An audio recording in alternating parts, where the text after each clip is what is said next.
ఎక్సెల్లా global study abroad summit 2024 జరగబోతోంది. ఫిబ్రవరి 11న ఉదయం 10 గంటల నుంచి సాయంత్రం 5 గంటల వరకు తాజ్ డెక్కన్, బంజారా హిల్స్, హైదరాబాద్లో. People has been decided whom to vote అనేది నాకు అనిపిస్తుంది. ఎందుకు అలా అంటున్నారు అంత నిర్ధారణగా? ఆంధ్రప్రదేశ్లో జరుగుతున్న ఈ స్కూల్ రిఫార్మ్స్, ఈ ఎడ్యుకేషన్ రిఫార్మ్స్ కనుక కొనసాగకపోతే నష్టపోయేది జగన్మోహన్ రెడ్డి కాదు. ఈ స్కూల్ రిఫార్మ్ వ్యతిరేకులు రేపు పవర్లోకి వస్తే నష్టపోయేది జగన్మోహన్ రెడ్డి గారు. మన గత ప్రభుత్వం ఏం చేసింది, ఈ ప్రభుత్వం ఏం చేసింది అనే విషయం ఖచ్చితంగా కంపేర్ చేసుకుంటాం. నేను చేసిన మంచి పనులు మీకు నచ్చితే మాకు ఓటు వేయండి అన్నట్టు దాదాపు వాళ్ళ మీద బాధ్యత పెట్టేసినట్టు అనిపిస్తుంది. నా 14 ఏళ్ల పాలనలో మీకు మేలు జరుగుంటే నాకు ఓటు నేను చెప్పాలి కదా. షర్మిల గారు ఇంత విమర్శలు చేయవలసిన పరిస్థితి వచ్చిందంటారు?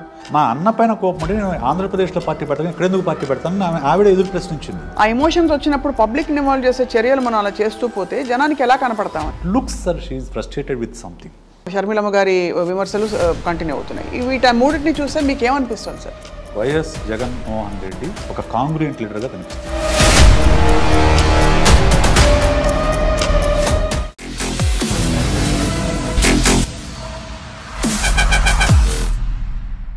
అందరికీ నమస్కారం and welcome to this candid conversation. రాజకీయాల్లో శాశ్వత శత్రువులు, శాశ్వత మిత్రులు ఉండరు అన్నది చాలా పాత నానుడి. కానీ డస్ దిస్ మీన్ వాళ్ళకి వ్యక్తిత్వం లేదనా? లేదు, వాళ్ళ సిద్ధాంతాల్ని సమయానుసారంగా మార్చుకుంటూ ఉంటారనా? ప్రస్తుతం ఆంధ్రప్రదేశ్లో జరుగుతున్న రాజకీయాలని ఏ పార్టీ రాజకీయాలు అనాలి? ఈ అంశాలపై మాట్లాడబోతున్నాం in a very very different kind of conversation with a qualified psychologist and councillor, అందరికీ సుపరిచితులు జీనియస్ జిమ్ విశేష్ గారు మనతో ఉన్నారు. నమస్కారం సార్. నమస్తే. సో ఆంధ్రప్రదేశ్లో చాలా అనూహ్య పరిస్థితులు ఈ మధ్య కాలంలో చూసాం సార్. మీకేమనిపిస్తుంది? అంటే what kind of development is happening? What is this called? ప్రస్తుతం ఏపీ పాలిటిక్స్లో ప్రధానమైన కుదుపు ఏంటంటే షర్మిల గారి రంగప్రవేశం. సో ఆల్రెడీ చంద్రబాబు గారు, పవన్ కళ్యాణ్, జగన్మోహన్ రెడ్డి ఆల్రెడీ గత 5 సంవత్సరాలుగా ఏపీ పాలిటిక్స్లో యాక్టివ్గా ఉన్నారు. సో వాళ్ళపైన వీళ్ళపైన వాళ్ళు విమర్శలు చేసుకుంటూ ఉన్నారు. కొత్తగా రంగప్రవేశం చేసిన షర్మిల గారితో రాజకీయ ఏపీ పాలిటిక్స్ అనేవి ఒక డిఫరెంట్ టర్న్ తీసుకున్నవి. రైట్. అయితే సో మొత్తంగా ఆంధ్రప్రదేశ్ రాజకీయాలని ఒక సైకాలజిస్ట్గా, పొలిటిక్స్ గతంలో జర్నలిస్ట్గా పనిచేసి రాజకీయాల పట్ల కాస్తో కూస్తో అవగాహన ఉన్న సైకాలజిస్ట్గా రైట్ వాటిని పరిశీలించినప్పుడు సైకాలజీ, పొలిటికల్ సైకాలజీ అంటే కేవలము నాయకుల యొక్క వ్యక్తిత్వాన్ని పరిశీలించడమే కాదు, నాయకుల వ్యక్తిత్వాలని ప్రజలు ఎలా అర్థం చేసుకుంటున్నారు, వాళ్ళు ఎలా పోలరైజ్ అవుతున్నారు అనే విషయాన్ని గమనించుకోవటము, అలాగే ఏ అంశాలు ప్రజలని ఇన్ఫ్లుయెన్స్ చేస్తాయి, ఏవి వాళ్ళని ఓటేసి ఎలాగ చేస్తాను గమనించడం, మొత్తంగా కలిపి పొలిటికల్ సైకాలజీ అంటారు. రైట్. సో ఈరోజు ఏపీ పాలిటిక్స్ కనుక మనం జాగ్రత్తగా గమనిస్తే society people has been decided whom to vote అనేది నాకు అనిపిస్తుంది. ఎందుకు అలా అంటున్నారు అంత నిర్ధారణగా? ఎందుకనంటే సాధారణంగా మనము ఎలక్షన్స్ అంటే అండి హోప్ అండ్ ట్రస్ట్ రెండు. అంటే ఒక నాయకుడు మీద నమ్మకం ఉంచటము, ఈ నాయకుడు పవర్లోకి వస్తే మన జీవితాలు మారుతాయి, లేక మనకు ఏదైనా ఉపయోగపడతాడనే ఒక ఆశ కల్పిస్తాం. నాయకుడు ఆశ కల్పిస్తాడు, ఆ నాయకుడు నమ్మి ఓటేస్తారు. ఆ ఓటు వేసిన తర్వాత, అతను గెలిచిన తర్వాత వాళ్ళ నమ్మకాన్ని నిలబెట్టాడా లేదా అనేది పెద్ద క్రైటీరియా. పెద్ద క్రైటీరియా. గతంలో చంద్రబాబు నాయుడు గారిని గెలిచినప్పుడు, ఇప్పుడు సపోజ్ 2014 ఎలక్షన్ చంద్రబాబు నాయుడు గారు గెలిచారు. ఎందుకు గెలిచారు? ఆ రోజు కొత్తగా ఏర్పడిన రాష్ట్రము అనుభవజ్ఞుడైన నాయకుడైతే మనకు రాజధాని సంపాదించి పెడతాడనే నమ్మకంతో ఆయన అనుభవానికి గుర్తించి ఓటేశారు. కానీ ఆయన ఆ మాట నిలబెట్టుకోలేకపోయాడు. రైట్. ప్రజల యొక్క నమ్మకాన్ని నిలబెట్టుకోలేకపోయి కేవలం గ్రాఫిక్స్తోనే మాయ చేశాడు. దానికి తోడు తను ఏవైతే హామీలు ఇచ్చాడో అసలు ఆ మేనిఫెస్టో కనిపించకుండా చేశారు. మేనిఫెస్టో కనిపించలేదు అసలు ఎక్కడ, వెబ్సైట్లో కూడా తీసేశారు. అంటే ఎక్కడ కంపారిజన్ వచ్చి చూసేసి దొరికిపోతారనా? అంటే మేము ఇన్ని హామీలు ఇచ్చేవి నెరవేర్చలేదనే విషయం జనాలు ఎక్కడ క్వశ్చన్ చేస్తారు అని ఈవెన్ వెబ్సైట్లో కూడా తీసేశారు. So that makes people to lose credibility in that leader. దాని ఫలితమే 2019 ఎలక్షన్స్. 2019 ఎలక్షన్స్లో వైఎస్ జగన్మోహన్ రెడ్డి గారు నవరత్నాల కింద 9 హామీలు ఇచ్చారు. మిగతా చిన్న చిన్న ఆయన ప్రధానంగా పెట్టుకుని నవరత్నాలు ఆ హామీలు ఇచ్చారు. ఆయన తన మేనిఫెస్టోని వెబ్సైట్ నుంచి కూడా తీసేయిస్తే ఈయన తన మేనిఫెస్టోని సెక్రటరియట్లోనూ తన ఆఫీస్ కూడా పెట్టించాడు. ప్రతి ఆఫీస్లో పెట్టించాడు. ఈ తన నవరత్నాల పథకాలు మీరు చూడండి, వీటిని గుర్తు చేసుకుని వీటిని అమలు చేయడమే మన ప్రధానమైన కర్తవ్యంగా మేము పవర్లోకి వస్తున్నామనే విషయాన్ని చెప్పాడు, చేశాడు. ఖచ్చితంగా ప్రతి నెల 1వ తారీఖున అవన్నీ ఇంప్లిమెంట్ అయ్యేలాగా చూసుకుంటున్నాడు. So it improved his credibility. అవును, క్రెడిబిలిటీ. ఇక మూడోది అతి ముఖ్యమైనది ఏంటంటే, చాలామంది అంటూ ఉంటారు కరప్షన్ పాలిటిక్స్ అండి అవి అంటుంటారు. పై స్థాయిలో కరప్షన్ గురించి ప్రజలు పట్టించుకోరు, ఇది క్లియర్. కింది స్థాయిలో తనకు అవసరమైన సర్టిఫికేట్ కోసమో, తనకు అవసరమైన పట్టా కోసమో, తనకు అవసరమైన రేషన్ కార్డు కోసమో జరిగే అవినీతి మాత్రమే వాళ్ళ అనుభవంలోకి వస్తుంది. రైట్. ఓకే, ఇప్పుడు అది లేదు. అది లేదు. ఎందుకంటే సచివాలయాల ద్వారా, వాలంటీర్స్ ద్వారా ఇంటికి వచ్చేస్తున్నాయి అవన్నీ కూడా. అవును, ఇంటికి వచ్చేస్తున్నాయి. సో కామన్ మ్యాన్ మన గత ప్రభుత్వం ఏం చేసింది, ఈ ప్రభుత్వం ఏం చేసింది అనే విషయం ఖచ్చితంగా కంపేర్ చేసుకుంటారు. రైట్. కంపేర్ చేసుకున్నప్పుడు okay, this man is trust worthy, చెప్పింది చేశాడు కాబట్టి నమ్ముదాం, ఓటేద్దాం, ఇంకో ఓటేద్దాం అనుకుంటారు. నా అబ్జర్వేషను, రైట్, నా ప్రగాఢమైన విశ్వాసం. ఇక్కడ ఫండమెంటల్గా అఫ్ కోర్స్ మీరు నిర్ధారణగా ఈ ప్రజలు డిసైడ్ అయిపోయినట్టు కనిపిస్తోందని అని చెప్తున్నారు. కానీ ప్రతిపక్షాలన్నీ కూడా ఒకేలాంటి విమర్శలు చేసుకుంటూ ఇప్పుడు తాజాగా సరే మీరు అన్నట్టుగా షర్మిలమ్మ గారు కూడా అదే లాంటి ఒక అంటే తిరుగుబాటుని చూపిస్తూ ముందరకెళ్తాను. దేనికి సంకేతం అంటారు? ఎందుకంటే కొన్ని రోజులు చంద్రబాబు నాయుడు గారు బ్యాక్గ్రౌండ్లో ఉన్నారు, ఆయన అప్పుడప్పుడు వస్తున్నారు వెళ్తున్నారు. బట్ లోకేష్ గారి పాదయాత్రతో ఆయన కొన్ని చేశారు. దెన్ పవన్ కళ్యాణ్ గారి వారాహి యాత్ర అదొకటి కొనసాగింది. ఇప్పుడు షర్మిలమ్మ గారి విమర్శలు కంటిన్యూ అవుతున్నాయి. వీటి మూడింటిని చూస్తే మీకు ఏమనిపిస్తుంది సార్? ఒకటండి, పాలిటిక్స్ అనేవి పార్ట్ టైం జాబ్ కాదు. పార్ట్ టైం పాలిటిక్స్ నడవు ఎక్కడ కూడా. అవును, పవన్ కళ్యాణ్ గారు చేస్తుంది పార్ట్ టైం పాలిటిక్స్. కొన్ని రోజులు సినిమా చేసుకుంటాడు, ఎప్పుడో ఖాళీ దొరికినప్పుడు, ఆ సినిమా షెడ్యూల్ ఖాళీ దొరికినప్పుడు వచ్చి వారాహయాత్ర చేస్తారు. మళ్ళీ ఒక 4 రోజులు కనిపించరు, మళ్ళా ఖాళీ దొరికినప్పుడు మళ్ళీ వస్తారు. వీటిని ప్రజలు గమనిస్తూ ఉంటారు. ఒకటి ప్రజలు ఒకటి గమనిస్తుంటారు. ఇంకోటి, ఆయన 2014-19 టైంలో చంద్రబాబు గారి పైన ఎన్ని విమర్శలు చేశారో, ఇప్పుడు గతంలో అయితే ఏమవుతుందంటే అండి, నేను మాట్లాడేదని చెప్పొచ్చు. ఇప్పుడు అలా కాదు. ఇప్పుడు ప్రతి ఒక్కటి వీడియోలు రికార్డ్ అవుతుంది. అవును. ఎప్పుడైతే ఒక నాయకుడు ఒక విమర్శ చేయగానే అలా దానికి ఆపోజిట్గా మాట్లాడింది వెంటనే మీమ్ రూపంలో బయటకు వచ్చేస్తుంది. కరెక్ట్, మీమ్ రూపంలో బయటకు వచ్చేస్తుంది. సో ప్రజలు కంపేర్ చేసుకుంటారు, ఏంటి ఇంత క్రెడిబిలిటీ లేకుండా, ఇంత కన్సిస్టెన్సీ లేకుండా మాట్లాడితే అప్పుడేమో అలా అన్నాడు, ఇప్పుడేమో ఇలా అన్నాడు, ఏ మాట నిలకడ ఉండదా అనేది ఒక కంపారిజన్ వచ్చేస్తుంది ఖచ్చితంగా కూడా.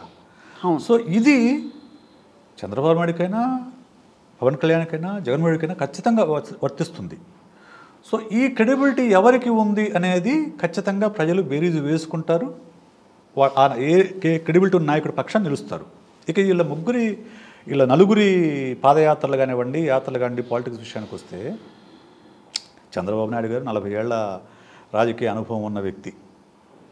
రైట్, ఖచ్చితంగా చాలా సుదీర్ఘ అనుభవం ఉన్న వ్యక్తి. కానీ నా observation, I may be wrong అని కూడా నేను అనొచ్చు, ఐ మే బీ రాంగ్. నా అబ్జర్వేషన్ అయితే ఆయన అన్నీ నేను చేశాను చెప్పుకోవడం తప్ప ఏమీ చేసినట్టు నాకైతే కనిపించట్లా.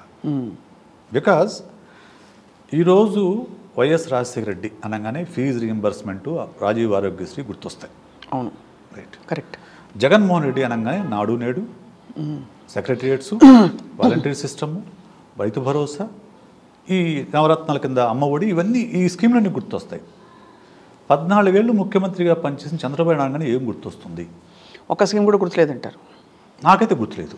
సారీ, నాకైతే గుర్తు. అదేదో చెట్టు నీరు ఏదో ఒకటి ఉంది, అదొకటి ఏదో ఉంది, చెట్లు మొక్క నీరు ఏదో సంథింగ్ ఏదో ఉంది, అదొకటి ఏదో ఉంది.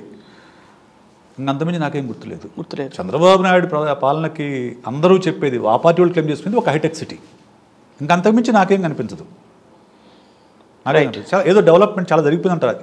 హైదరాబాద్ జరిగిన డెవలప్మెంట్ అనేది ఆ రోజు ఉన్న ఐటీ భూము అనుకూలంగా జరిగిన డెవలప్మెంటే తప్ప, మరి నా 5 ఏళ్ళు ఏపీ ముఖ్యమంత్రి పనిచేసి ఒక్క కంపెనీ కూడా ఎందుకు తీసుకురాపోయాడు, ఐటీ కంపెనీ ఆంధ్రప్రదేశ్కి?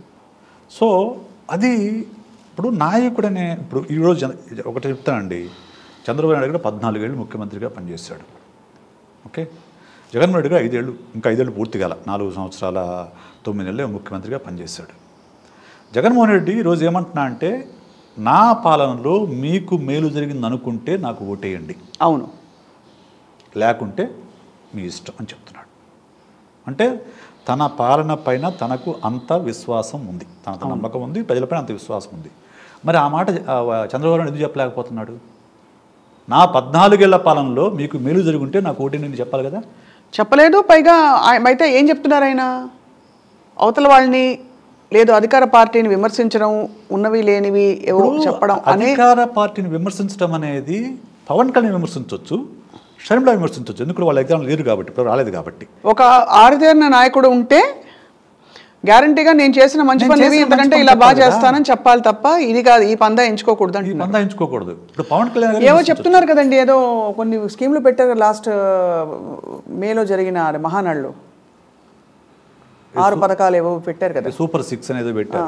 అవి కాపీ టు నవరత్నాలే కదా. నవరత్నాలు కొంచెం అటు ఇటు మార్చి పెట్టిన నవరత్నాలు ప్లస్ చెన్నైలోను బెంగళూరు కర్ణాటకలోను పెట్టిన వాటిని అటు ఇటు మార్చి ప్రవేశపెట్టారు.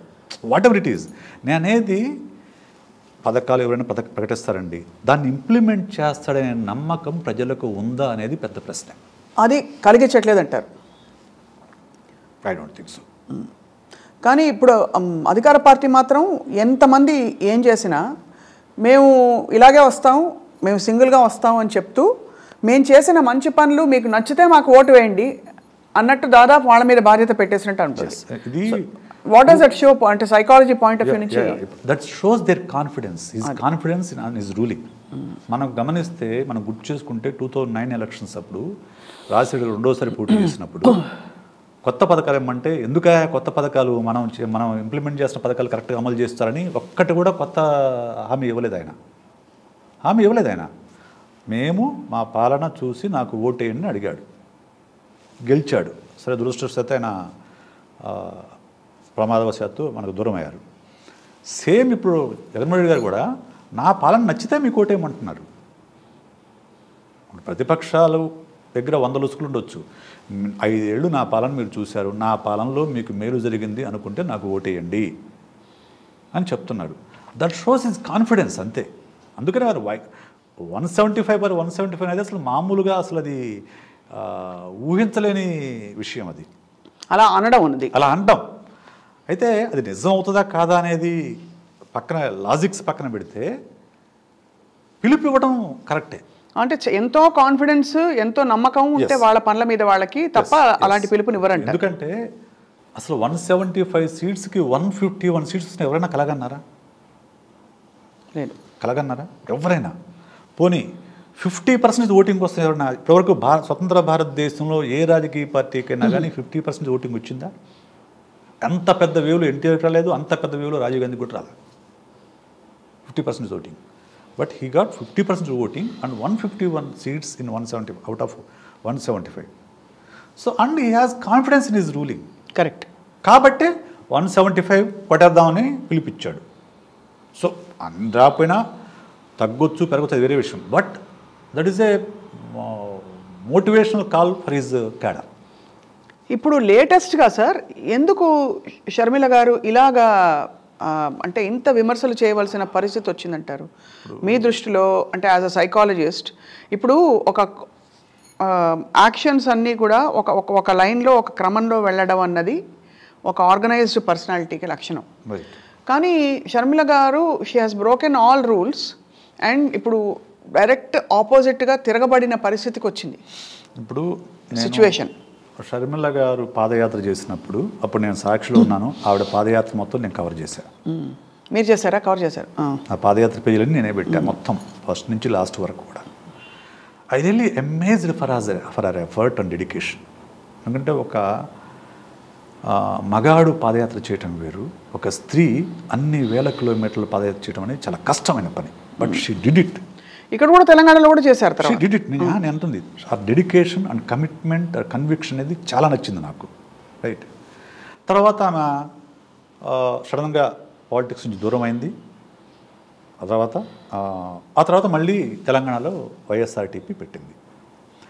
వైఎస్ఆర్టీపీ పెట్టినప్పుడు చాలామంది తెలంగాణ మిత్రులు ఆమెను హేళన చేసినప్పుడు నేను చాలా వారించాను. కరెక్ట్ కాదబ్బా, అది ఆమె ఎక్కడైనా కావచ్చు, ఒక భారతదేశ పౌరాలు, ఆమెకు తెలంగాణలో ఓటింగ్ ఉంది, ఓకే, పార్టీ పెట్టుకునే ప్రజాస్వామిక హక్కు ఆమెకుంది, మీరు హక్కును ఖండించొద్దు, మీరు ఆమె రాజకీయ విమర్శలు చేయండి అని చాలామంది అన్ఫ్రెండ్ కూడా చేసుకున్నారు. దానికోసం ఆమె ప్రజాస్వామ్య హక్కు కదా అది, పార్టీ పెట్టడం అనేది. అండ్ ఆమె చాలా గట్టిగా తిరిగింది, మిగతా పార్టీల కంటే చాలా బలంగా టీఆర్ఎస్ పైన విమర్శలు చేసింది. బీఆర్ఎస్ పైన చాలా బలంగా విమర్శలు చేసింది. ఏ రోజు కాంగ్రెస్ విమర్శించలే ఆవిడ, బీఆర్ఎస్ బలంగా విమర్శించింది. చివరిలోకి వచ్చేసరికి కాంగ్రెస్ని, ముఖ్యంగా రేవంత్ రెడ్డి, రేటాంత్ రెడ్డి అని చెప్పేసి రకరకాల పేర్లు పెట్టి తీవ్రమైన విమర్శలు చేసింది. Good, that is good. As a politician, if you want to compete with other political parties, you have to take a stand and you have to criticize them, criticize their faults. There is nothing wrong in it. అయితే ఎవ్వరు అడగకుండా తను ఏకపక్షంగా పోటీ నుంచి విరమించుకుంది, కాంగ్రెస్ పార్టీకి మద్దతు ప్రకటించింది. ఓకే, సరే, నేను బీఆర్ఎస్ ఓటమే నా ప్రధాన లక్ష్యం అన్నారు కాబట్టి, రైట్, ఆ ప్రధాన లక్ష్యం సాధించడం కోసం కొంతకాలం పాటు కాంగ్రెస్ సపోర్ట్ చేస్తున్నది, అది కూడా ఓకే. కానీ సడన్గా with in a week she became APCC president. అదే కొన్ని రోజులు అదే 1 వీక్ 15 days ఏనండి, అంతేనండి. 1 వీక్ ఎలక్షన్ అయిపోయిన 15 daysలో అక్కడ ఏపీసీసీ ప్రెసిడెంట్ అయిపోయింది ఆవిడ. నాకైతే పవన్ కళ్యాణ్ 2 అనిపిస్తుంది షర్మిల. ఇప్పుడు పార్టీ పెట్టి టీడీపీ సపోర్ట్ చేయటం, పోటీ చేయకుండా, పవన్ కళ్యాణ్ చేసిన కదా, పార్టీ పెట్టాడు, టీడీపీ సపోర్ట్ చేశాడు, ఆ తర్వాత మళ్ళా టీడీపీకి వ్యతిరేకంగా పోటీ చేశాడు బీజేపీతో కలిసి, మళ్ళీ ఇప్పుడు టీడీపీతో కలిసి పోటీ చేస్తా అంటున్నాడు. సేమ్ షర్మిల కూడా కాంగ్రెస్ని దుమ్మెత్తిపోసింది, మళ్ళీ కాంగ్రెస్ సపోర్ట్ చేసింది, మళ్ళీ ఇప్పుడు ఏపీసీసీ ప్రెసిడెంట్ అయింది, ఇప్పుడు అన్న పైన తిరగబడుతుంది. సో ఇన్కన్సిస్టెన్సీ కనిపిస్తుంది ఆవిడ ప్రవర్తనలో కానివ్వండి, ఆవిడ డెసిషన్స్లో కానివ్వండి, చాలా ఇన్కన్సిస్టెన్సీ కనిపిస్తుంది. And it looks sir she is frustrated with something. ఏమైండొచ్చు మనకు తెలియదండి. ఇది మనకి ఇప్పుడు వాళ్ళ అంటే నేను ఇంట్లో విషయాల గురించి అడగట్లేదు సార్, నేను అడిగేది పబ్లిక్గా, మన పబ్లిక్ డొమైన్లో ఉండే పొలిటికల్ విషయాల గురించి.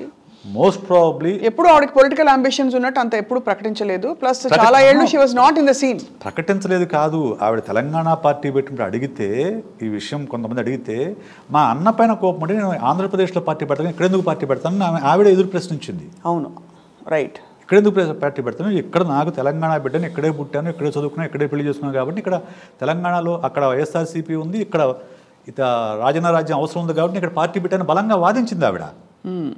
మరి సడన్గా ఓవర్ నైట్లో ఎందుకు మారిందో అర్థం కావట్లేదు. ఇక్కడ అడగవలసిన ప్రశ్న ఏంటంటే సార్, మామూలుగా మనకు వ్యక్తిగతంగా చాలా ఎమోషన్స్ వస్తాయి పోతాయి. ఆ ఎమోషన్స్ వచ్చినప్పుడు పబ్లిక్ని ఇన్వాల్వ్ చేసే చర్యలు మనం అలా చేస్తూ పోతే జనానికి ఎలా కనపడతామని. ఇప్పుడు నిజంగా చెప్తున్నానండి, వైఎస్ఆర్టీపీ ఇక్కడ పెట్టిన తర్వాత షర్మిల వెంట చాలా బలంగా నిలబడ్డ కొంతమంది వ్యక్తులు నాకు సోషల్ మీడియాలో పరిచయం ఉన్నారు, చాలా బలంగా. ఇప్పుడు ఆమెను నమ్ముకొని ఆ పార్టీ గెలుస్తుందా లేదా అది వేరే విషయం, కానీ ఆవిడ రాజశేఖర్ కూతురు, మనము వాళ్ళకి వైఎస్ఆర్సీపీ ఇక్కడ లేదు కాబట్టి వైఎస్ఆర్టీపీ వెనక నిలబడదాము, మనం రాజన్న రాజ్యం తెచ్చుకుందాం అని బలంగా నడిచిన వాళ్ళు కనపడ్డారు. ఈరోజు వాళ్ళు ఒక్కొక్కళ్ళు ఎలా తిడుతున్నారంటే ఆవిడ్ని, తిట్టుకుంటున్నారా? మామూలు కదా అసలు. ఎందుకు తిడుతున్నారు? మాకు ఏమాత్రం ఇన్ఫామ్ లేకుండా పార్టీ మూసేయటం ఏంటి, ఆమె ఏపీ వెళ్ళిపోవడం ఏంటని నమ్మిన వాళ్ళు అట్టేట ముంచడం కదా అది. నేను నమ్ముకొని 1 సంవత్సరం 2 ఏళ్ల పాటు నీ వెనక నడిచిన వాళ్ళని అట్టేట ముంచి వెళ్ళిపోవడం కదా, అది వాళ్ళు తట్టుకోలేకపోతున్నారు అసలు దాన్ని, ఆ బిట్రేయల్ని. చాలా బలమైన కార్యకర్తలు అసలు. సో అది ఆవిడకి లాంగ్ రన్లో మంచిది కాదు. ఆవిడ లాంగ్ రన్లో నిజంగా పొలిటీషియన్గా కొనసాగాలి అనుకుంటే ముందు మారాల్సింది ఆవిడ మాట తీరు, 2 ఆవిడ డెసిషన్ మేకింగ్లో ఎక్కడో లొసుగులు కనిపిస్తున్నాయి. మాట తీరు కూడా అంటే హైలీ ఏం చెప్పాలి, ఎలాంటి పర్సనాలిటీ అంటారు sir? What do you say? So చాలా ఇన్కన్సిస్టెంట్గా అనిపిస్తుంది. Analyse her personality try to analyse చేయలేం కానీ చాలా ఇన్కన్సిస్టెంట్గా అనిపిస్తుంది. Decision but at every point she's doing it with conviction. Conviction చేస్తుంది, అందులో డౌట్ లేదు. ఆమె చేసేది అంటే విమర్శలు చేయడం అంత ఈజీ. విమర్శలు చేసినప్పుడు చాలా గట్టిగా చేసేస్తున్నారు, మళ్ళీ రాత్రికి రాత్రి మారిపోతుంది. అది ఇప్పుడు కన్సిస్టెన్సీ లేకపోవడం. అదే ఇప్పుడు క్రెడిబిలిటీ సంపాదించి ఎప్పుడంటే నాయకుడు, రాజకీయ నాయకుడు నీ కన్సిస్టెన్సీ కనిపించాలి. నువ్వు మాట్లాడే మాటల్లో ఏడాది కింద మాట్లాడింది, 5 ఏళ్ల కింద మాట్లాడింది, ఈరోజు మాట్లాడింది ఒక లైన్లో ఉంటే కొంచెం అటు ఇటు ఉండొచ్చు, నేను కాదని అంటలా, కొంచెం అటు ఇటు ఉండొచ్చు. ఒకే లైన్లో ఉంటే ప్రజలకు నీ పట్ల క్రెడిబిలిటీ ఏర్పడుతుంది. అలా కాకుండా మొన్నొక మాట మాట్లాడి, నిన్నొక మాట మాట్లాడి, ఈరోజు ఒక మాట మాట్లాడితే అసలు నీ మీద అపనమ్మకం ఏర్పడుతుంది ప్రజలకి, నీ మీద అసలు అపనమ్మకం ఏర్పడుతుంది. సో అది లాంగ్ రన్లో ఆవిడకి మంచిదిగా, నిజంగా పొలిటీషియన్గా కొనసాగాలనుకుంటే ముందు మారాల్సింది ఆవిడ మాట తీరండి, మాట తీరు. ఎందుకనంటే ఏ రాజకీయ నాయకుడికైనా కానివ్వండి, ప్రజలకు కనపడేది అతని మాట తీరు, అతని ప్రవర్తన, అతని బాడీ లాంగ్వేజ్, ఆ తరువాత అతని డెసిషన్ మేకింగ్. ముందు కనపడేది నువ్వు ఏం మాట్లాడుతున్నావు, ఎలా మాట్లాడుతున్నావు, ఎలాంటి భాష ఉపయోగిస్తున్నావు, ఎలాంటి పదాలు ఉపయోగిస్తున్నావు, నీ హావభావాలు ఎలా ఉన్నాయనేది ప్రధానంగా ప్రజల్ని ఆకట్టుకునే అంశాలు. నువ్వు ఏది పడితే అది మాట్లాడి నీ స్థాయి మరచి, అన్నీ మరచి, ఏం పీక్కుంటారో పీక్కుండా అనే పదాలు వాడటం అనేది ఇప్పుడు అంటే finally sir, I just want to understand, ప్రతి వాళ్ళు ప్రజలకు ఒకలా కనిపిస్తారు. అంటే మనం లోపల ఒకలా ఉంటాం, బయట ప్రపంచానికి ఒకలా కనిపిస్తాం. ఇప్పుడు వీళ్ళందరినీ మీరు ఒక సైకాలజిస్ట్గా అనలైజ్ చేశారు కాబట్టి ఎలా కనిపిస్తూ ఉండొచ్చు ఇన్కన్సిస్టెన్సీస్ జనానికి? బికాస్ ఇప్పటివరకు బహిరంగంగా మద్దతు కానీ ఒక ఒక ఒక సపోర్ట్ ఆఫ్ సింపతి కానీ ఆర్ సపోర్ట్ ఆఫ్ అరే ఎంత బాగా చెప్తున్నారని కానీ మనకి కనిపించినట్టు దాఖలాలు లేవు. అందరు చూస్తున్నారు, ఒక విన్యాసం జరిగితే ఎలా చూస్తామో అలా చూస్తున్నారు జనం.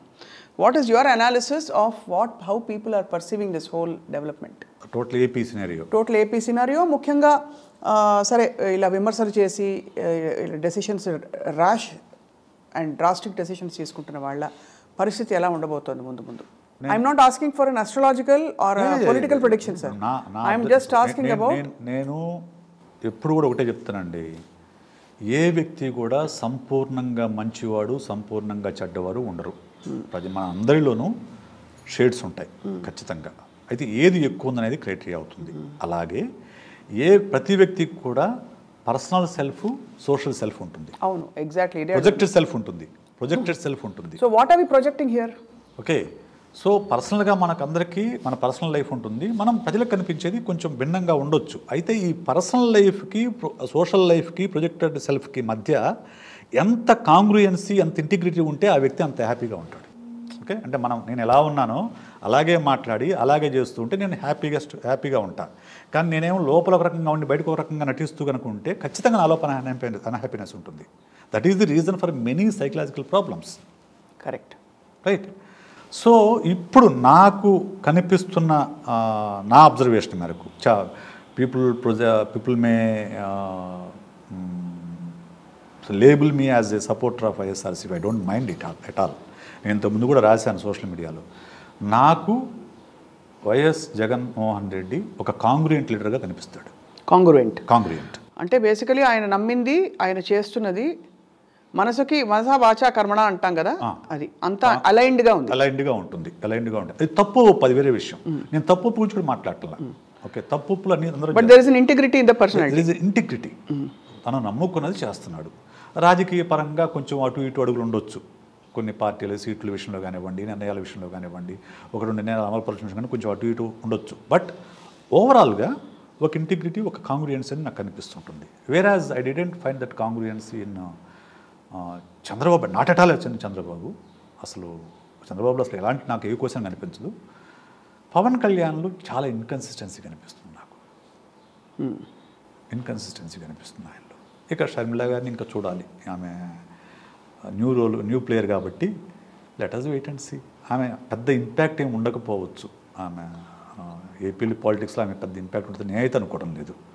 She can make some damage to her brother, maybe a little damage, not more than that.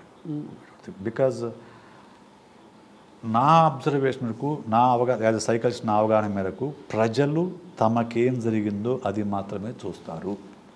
మీ రాజకీయ విన్యాసాలని, మీ రాజకీయ సిద్ధాంతాలు వాళ్ళకి అర్థం కావు. ఓకే, మీ రాజకీయ పై స్థాయి జరిగే నిర్ణయాలు వాళ్ళకి అవసరం లేదు. మీ పై స్థాయి జరిగే అవినీతి గురించి వాళ్ళు అసలు పట్టించుకోరు.